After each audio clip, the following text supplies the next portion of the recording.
네, 안녕하세요. 이제 학교 보건의 이해의 두 번째 파트인 학교 간호 과정을 같이 정리해 보겠습니다. 그래서 학교 간호 과정 복습 노트에 보시면 13페이지에 기출 분석 내용이 이렇게 들어가져 있습니다. 이건 이론서랑 동일한 내용인 걸 보실 수가 있고요. 이제 마이맵을 활용한 요점 정리를 같이 정리해 보실 거예요. 근데 간호 과정이라고 하면 사전 계획 수행 평가 순으로 진행이 되어지게 됩니다.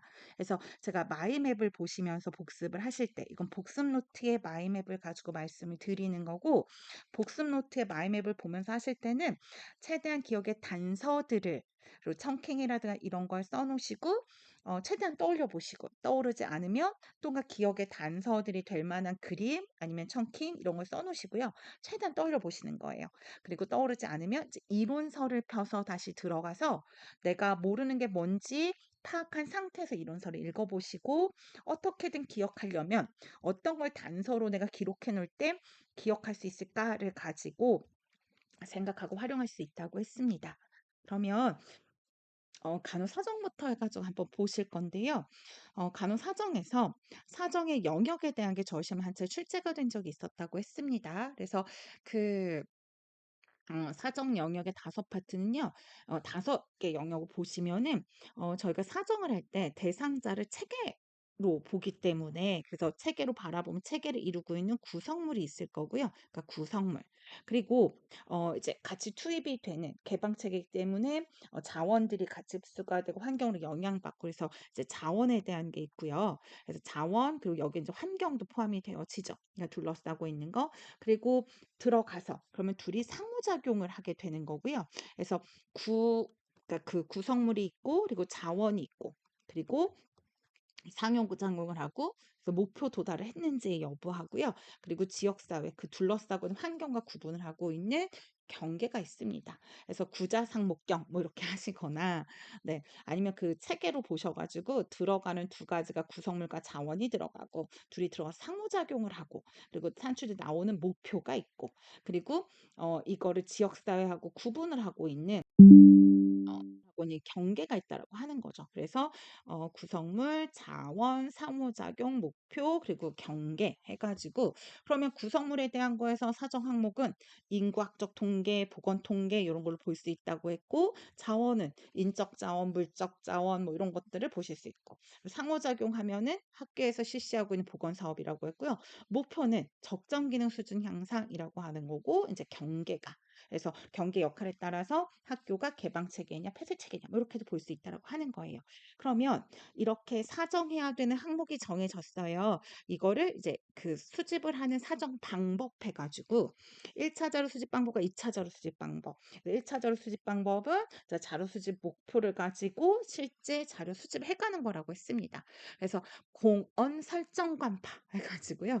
그래서 이거는 이제 그러면 그 공청회에서, 그리고 언론 매체, 그리고 설문지, 그리고 그 정에 대한 거는 이제 정보원의 면담, 아니면 이거는 뭐 설면 뭐 이렇게 하셔도 돼요. 그러니까 면담이에요. 이거는 면담, 그리고 관은 관찰. 근데 직접 관찰도 있고 참여 관찰도 있었고요. 그리고 파하면 이제 델파의 기법.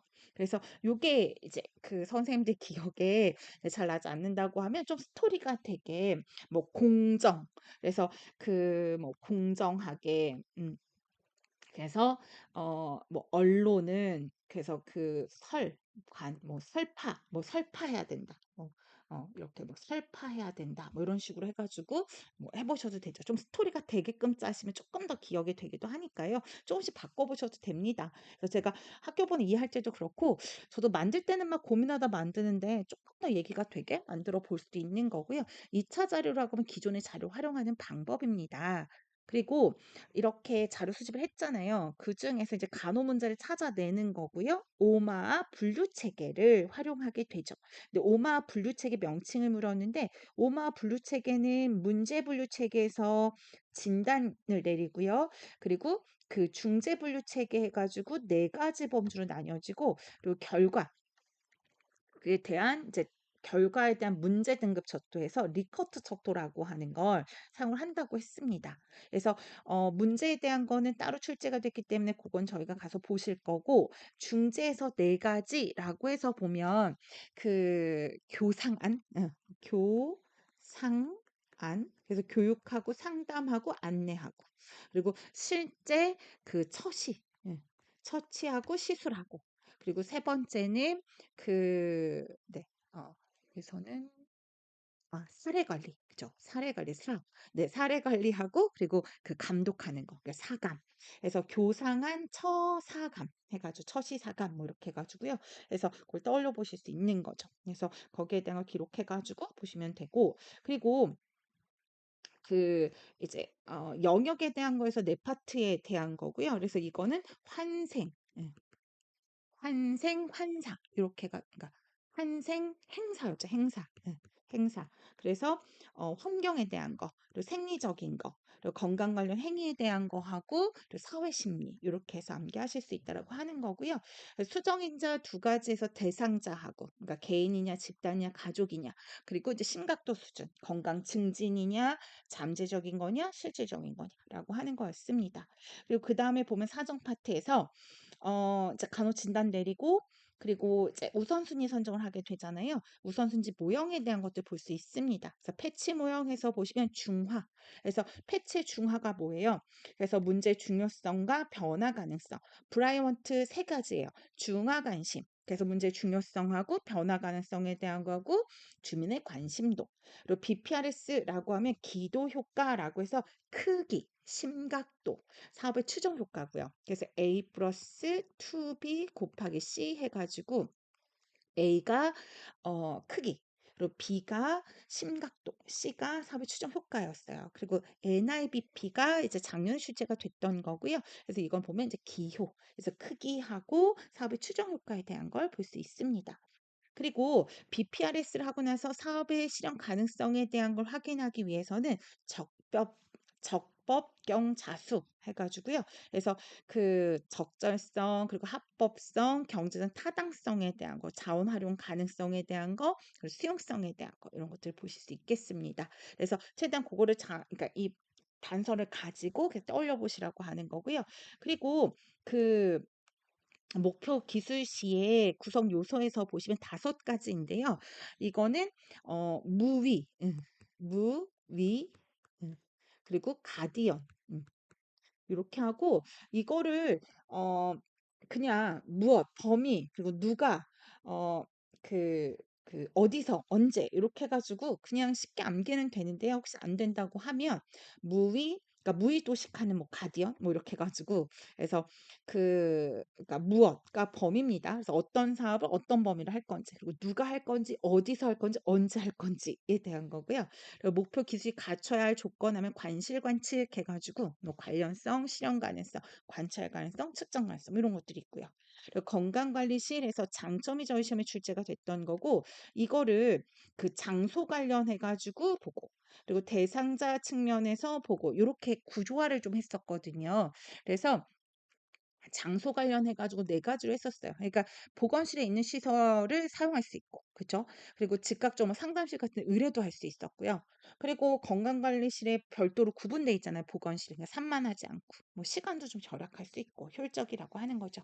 그리고 대상자 측면에서 보면 비슷한 사람끼리 문제 가지고 공유할 수 있잖아요. 공유할 수 있고, 그리고 능동적인 거, 공능 이렇게 해서요. 그래서 능동적이고, 요렇게 해서 볼 수 있고, 그래서 수행 계획해서 있는데, 수행 계획은요, 이거는 가디언 이렇게 가면 돼요. 가디언. 예.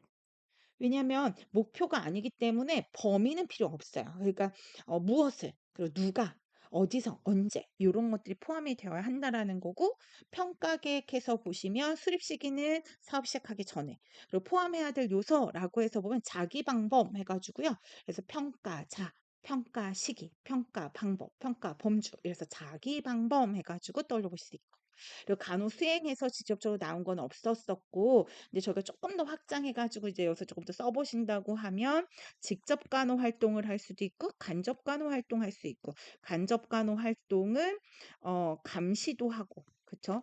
그리고 지도 감독도 하고, 그리고 조정도 하고. 어 그래서 감지조 뭐 이렇게 해 가지고요. 예 이렇게 뭐 볼 수도 있고.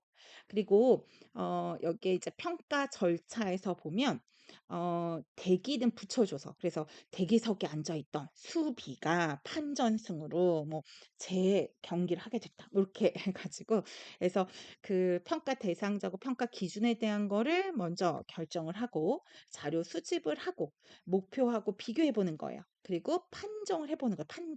그리고 재계획을 하는 거. 그래서 대기, 수비, 판재 이렇게 해 가지고 나눠 보실 수 있겠습니다. 그리고 평가 범주에서 보시면 이거는 평가의 이제 범위를 가지고 보는 거거든요. 그래서 체계 모형 해 가지고 5가지인 거. 그래서 사업에 투입되는 거, 사업의 진행 과정에 대한 거, 산출되는 목표 달성에 대한 거. 그래서 투입, 진행 과정, 목표 달성. 그리고 이걸 피드백 기전 통해 가지고 효율성과 그리고 그 적합했는지 적절성 요걸 보죠. 요구에 맞았는지라고 보는 거고요. 그래서 보면 항상 지표랑 같이 나온다고 했었습니다.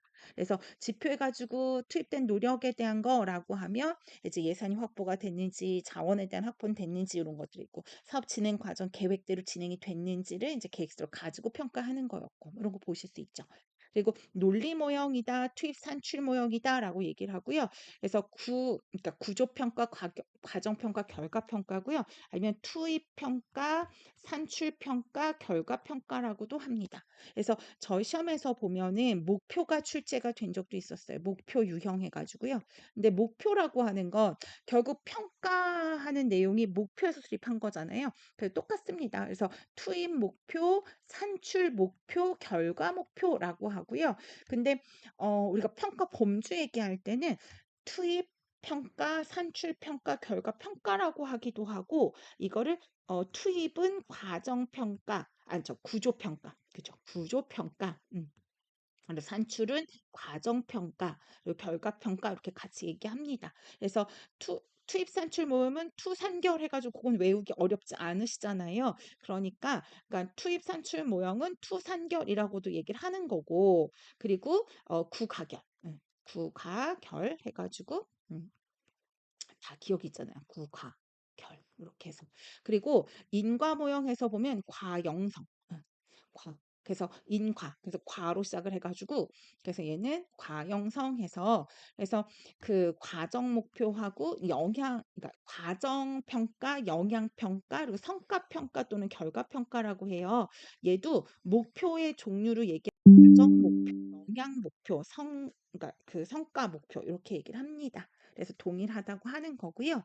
그리고 이제 평가 시기에 따른 평가 종류 가지고 얘기할 때는 진단평가, 형성평가, 총괄평가예요. 그래서 이거는 형으로 바꿔가지고 하셔야죠. 그래서 진형이 총, 뭐 진짜 형총 뭐 이렇게 해가지고 그래서 진단, 형성평가, 총괄평가 이렇게 암기를 해보시면 좋을 것 같습니다. 그래서 제가 해놓은 청킹이나 뭐 기억의 단서들 활용하셔도 되고요. 선생님들이 더 추가를 하셔도 되는 내용입니다. 그래서 요걸 하시고 난 다음에는 이제 개념 정리학습해서 가로 넣기를 그리고 개념 인출학습 해가지고 이제 서술형을 써보시는 내용을 이제 진행해 보시는 거예요. 근데 하실 때 이거는 이제 구조화 하시라고 했으니까요. 개념 인출학습할 때 지역사회 간호 과정 개념 정의를 쓰라고 한 거예요. 저 시험에서 간호 과정의 단계들만 주로 물었었거든요. 근데 이제 그 정의 개념을 가지고서 한번 보는 거고 그러면 이거는 과학적이다. 체계적으로 이루어지게 하는 과정이다라고 해서 그 뭐 지적, 체계적으로 이루어지도록 하는 지적 활동이다. 음. 뭐 과학적인 문제 해결 방법이다. 그래서 왜냐면 간호 문제를 해결하는 거잖아요. 문제 해결 과정이다. 이렇게 해가지고 그래서 키워드로 기억을 해보시면 되겠습니다. 그래서 요거는 이제 구조도 정도 그리라고 제가 말씀을 드렸어요. 그대로 다 쓰시려고 하지 말고 그렇죠. 그리고 그 이제 네 가지 문제에서 네 가지 수준이라고 하면 처음엔 영역 나눈다고 했고 영문 그리고 수, 증, 뭐 이렇게. 영문을 모르고 뭐 수증기가 영문을 모르는 수증기가 나더라. 그래서 영역 문제, 뭐 그 수정인자. 그리고 증상과 징후 이런 식으로. 그래서 써서 계단 떠올려 보시고 기억 안 나는 것 표시했다가 이론서 가서 다시 확인해 보시고 이런 식으로 활용하면 되고요.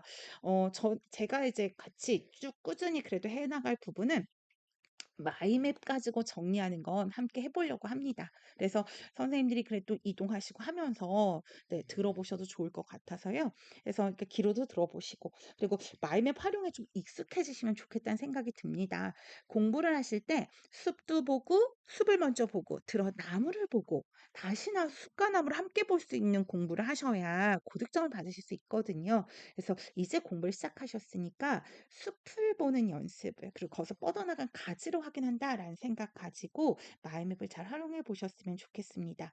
그리고 1월 6 일부터 그 학습 밴드에서 이 마인맵을 작성해서 인증하는 우리가 공개 스터디다 이렇게 얘기를 하는데요. 그래서 학습 밴드를 운영하니까 너무 긴 시간 투자는 하지 마시고요. 너무 길게 안 쓰셔도 되고요. 기억의 단서들만 짧게 짧게 쓰면서 한 번 더 리마인드 해 보시는 거에 의의를 두는 거예요. 그래서 한 30 분에 40분 이상을 더 시간 투자는 하지 않고 한번 참여를 해 보신다고 하면 정말 이렇게 계속 누적이 되어지면 하반기 때 사진으로 찍은 듯이 머리에 떠오르실 거예요. 정말 시간 단축에 많은 도움이 될 거니까 많은 영역을 긴 기간 공부를 하시거든요. 하시게 될 거예요. 그러니까 좀 효율적인 그래도 제가 10년 동안 해 보면서 정말 그 결과를 눈으로 본 방법입니다. 그래서 절 믿고 잘 따라와 주시면 좀 익숙해지시도록 최대한 수업에서도 많이 활용을 하고 그리고 또 이런 식으로 네 복습 노트에 마인맵을 같이 정리하는 방식으로 꾸준히 진행을 해 가겠습니다. 오늘도 고생 많으셨고요. 1월 8일 날 네 또 보건 교육을 나갈 거거든요. 그래서 보건 교육을 잘 준비해서 찾아가도록 하겠습니다. 감사합니다. 안녕.